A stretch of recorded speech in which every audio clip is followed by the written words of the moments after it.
삼국지에서 정말 파란만장해서 나관중의 능력을 발휘하지 못하고 야 이거 화살 날려서 뭐 방천하곡을 맞춰 이거 뻥인 줄 아셨죠? 진짜입니다. 그러고 보니까 가장 삼국지스러운 인물이 여포군요.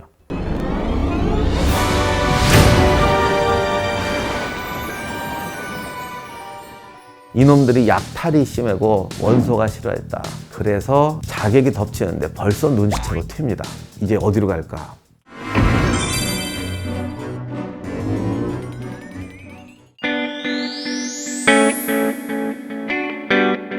여포가 이렇게 떠돌게 되는데 여기서 이제 장막이라는 사람이 등장합니다. 장막은 원래 한때 조조의 절친한 동료였대요. 근데 이제 조조의 인간적으로 이제 매력을 잃는 게 어제 친구도 내일의 적, 그때 냉정하다는 거죠. 조조하고 이제 점점 라이벌이 돼가는 거예요.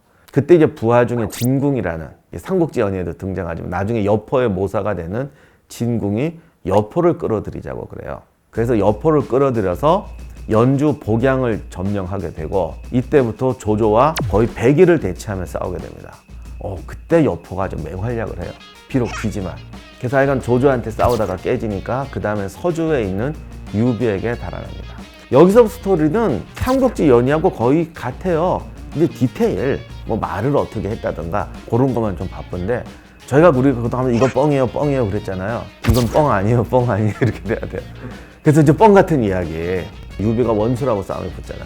원술의 부하 기령이라는 애가 팽팽하게 붙을 때 누가 여포한테 가서 이게 둘 다 싸우면 당신한테 불리하다. 왜냐면 여포는 유비 원술하고 다 잘 지내야 됐었거든요. 자기는 지금 땅이 없으니까.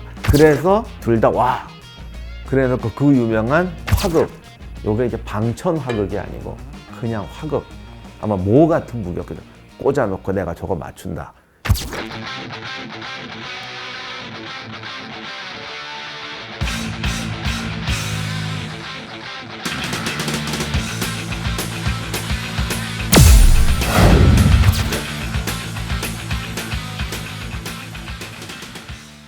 이거 진짜 뻥 같잖아요? 진짜라니까. 그래서 이제 싸움을 중재시키고 그 다음에 이제 유비가 떠난 다음에 대신을 때려가지고 서주를 지가 먹어버리잖아요. 근데 또 유비를 안 죽이고 소편성을 주는 것도 맞아요. 이게 뭐냐면 여포는 힘은 세고 인정은 하는데 통치력은 떨어지고 자기 직할부하가 없잖아요. 그러니까 자기가 전체로 점령했다가는 좀 곤란하고 유비가 인심은 있고 동네에 있고 하니까 완전히 해치우지를 못하는 거예요. 그 정도 머리는 있어요. 여기까지가 한계긴 하지만.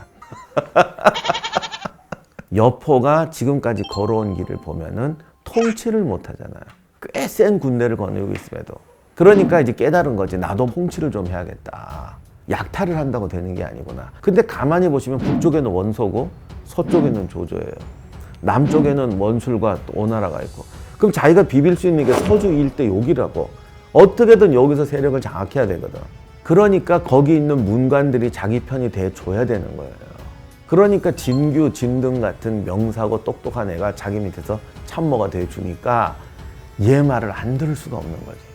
그 천하의 조조도 내가 원하는 게 간절하니까 황제한테 홀라당 넘어가잖아요. 아무리 뛰어난 사람도 뭔가가 간절하면 넘어가게 돼 있어요. 그래서 리더가 절대 자기의 속마음을 내놓지 말라는 게 모든 계획을 공개하고 야! 여기가 나의 간절한 결정적인 포인트구나 라고 간절히 바라게 되면 누군가가 쏘기게 된다는 거죠. 그때는 너나 없이 넘어간다는 거지. 리더는 아무리 내가 원하던 상황이라도 이걸 감정 컨트롤을 해야 돼요. 진규하고 진등이 여기 중간에서 왔다 갔다 하는 삼국지 연의의 극적인 장면은 거의가 진짜입니다. 대사나 이런 것만 쏘겠지. 그러니까 여포가 이제 진규, 진등한테 과하게 의존할 수밖에 없는 상황인 거죠. 그랬더니 진규하고 진등은 양쪽을 꼬셔서 결국 군대를 끌어들여서 여포를 제거합니다.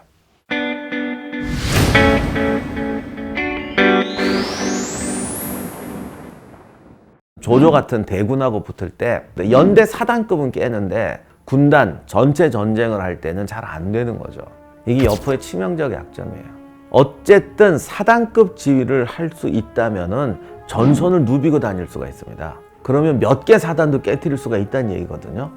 그러니까 상대방 입장에서는 꽤 불안한 거지. 그래서 장기적으로 가니까 결국 부하들이 배신을 해서 여포를 묶어서 투항을 합니다. 이것도 방천하극을 뭐 이렇게 떼내자 이런 식의 스토리만 넣었을 뿐이지 큰 틀에서는 똑같이 연이랑 똑같죠. 배짱도 있긴 있었던 것 같아요. 이럴 때 뭐 살려주시면 제가 돌격대장이 돼서 어디를 바치겠습니다. 이렇게 말해야 되는데 내가 기병을 지휘하고 당신이 보병을 지휘하면 천하를 순식간에 평정할 수 있다. 이걸 어떻게 살려줘?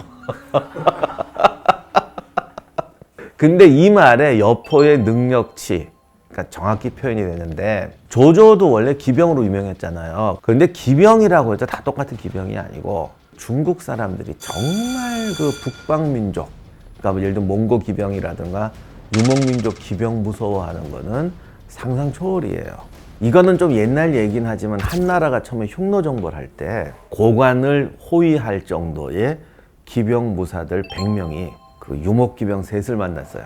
100대 3이잖아요. 공격했는데 다 죽고 20명만 살아남은 게 아니라 간신히 도망쳤다라는 그런 기록이 있어요.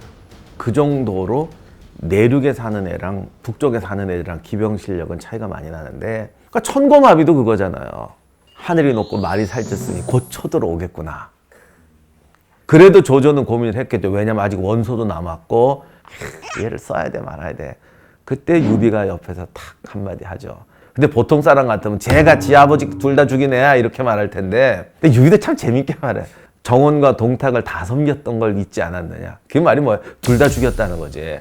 그 말을 듣고 조조가 욱 하니까 여포가 그랬대잖아. 저놈 유비가 가장 믿지 못할 놈이구나. 이거 삼국지연에도 그대로 나오잖아요.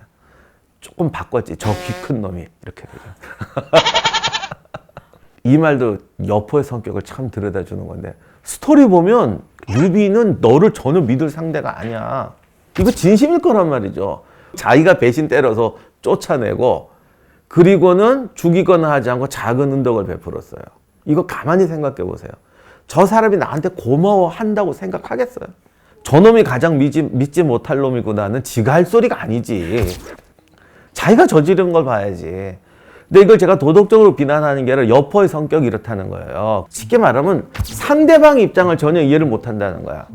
그러니까 늑대 같은 놈이다, 두 마음을 가진 놈이다, 머리가 나쁘다라는 건 결국 상대방을 이해하지 않고 늘 자기 입장에서 본다는 건데, 이 삼국지에서 승리하는 사람, 그건 손자병법에서 나오고 늘 하는 말이지만 전쟁터에서 이기는 건 상대방의 마인드로 들어가서 상대를 아는 사람이 이기는 거지, 내 입장에서 작전을 짜면 100% 지거나 상대가 멍청해야 이겨요. 그렇기 때문에 여포는 세상을 좁게 보고 자기중심적으로 보고, 그리고 자기가 생각할 수 있는 범주 이상으로 복잡해지면 이런 분들의 특징이 자기가 한 일은 있고 자기가 베푼 것만 생각하고 자기가 남 괴롭힌 건 잊어버리고 자기 편한 대로 하는 스타일이죠.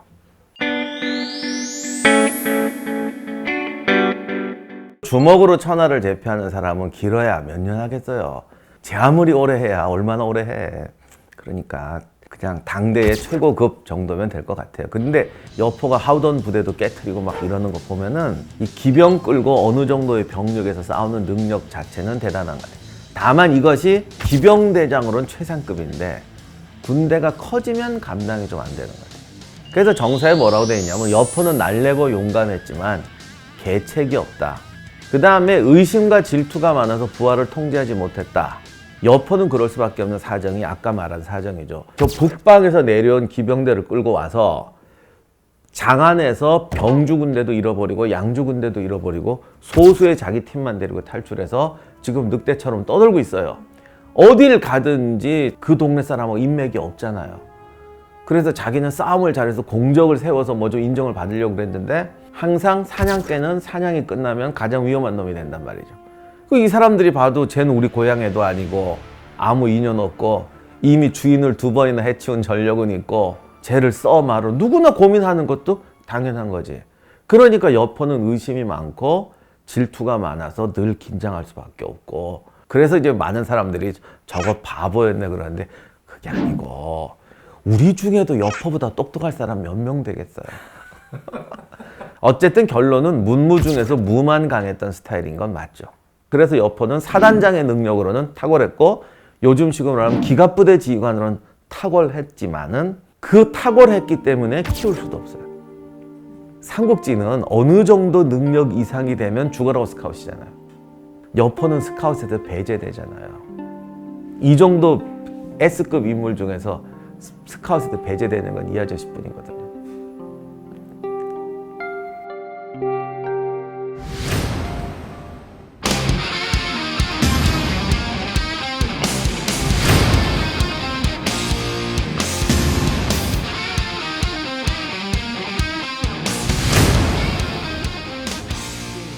이 주유는 짜증나는 캐릭이죠, 진짜. 이런 애가 어딨어, 세상에. 작가도 열받았나 봐요. 열받아갖고 주유한테 소설에서 아주 짜릿한 목소리를 거리죠. 나 그런 말 한 적 없어. 내가 왜? 나관중한테 소송 걸려면 제일 1위가 주유야, 사실은.